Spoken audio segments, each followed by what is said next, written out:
Good morning सगळ्यांना। तर इथं बघा सकाळी सकाळी रांगोळी काढायची सुरू आहे। म्हटलं चला लवकरच रांगोळी वगैरे काढून घेऊया आणि आरती करून घेऊया। म्हणजे एकदा गणपती बाप्पांची आरती करून झालं की बाकी आपल्याला कामं करायला रिकामं झालं। म्हणजे आता फराळ बनवायला सुरुवात केली ना त्याच्यामुळे। तर इथं बघा मस्त अशी छान पूजा वगैरे झालेली आणि हो काल मुहूर्तामध्येच आपल्याला गणपती बाप्पांना आणायचं होतं आणि मोदक वगैरे बनवायचं बराच टाईम गेला। त्याच्यामुळे त्या व्हिडिओमध्ये कलश स्थापना तुम्हाला दिसली नाही। मी नंतर परत केली कलश स्थापना। अगोदर गणपती बाप्पांना विराजमान केलं होतं।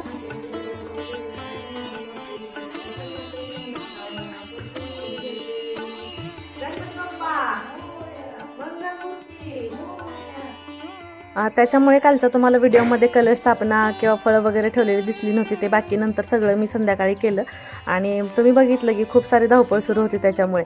आणि इथं बघा आता आमची आरती वगैरे करून झालेली आणि कालचा तुम्ही आपण गणपती बाप्पांच्या आगमनाचा व्हिडिओ पाहिला नसेल तर पाहून घ्या, लिंक देते खाली त्रिकोणी आयकॉनवरती जाऊन नक्की पहा। आणि आजचा आपला व्हिडिओ कसा वाटला ते मला नक्की कमेंट करून सांगा आणि व्हिडिओला तर लाईक शेअर सबस्क्राईब करा आणि परत एकदा गणपती बाप्पा मोरया।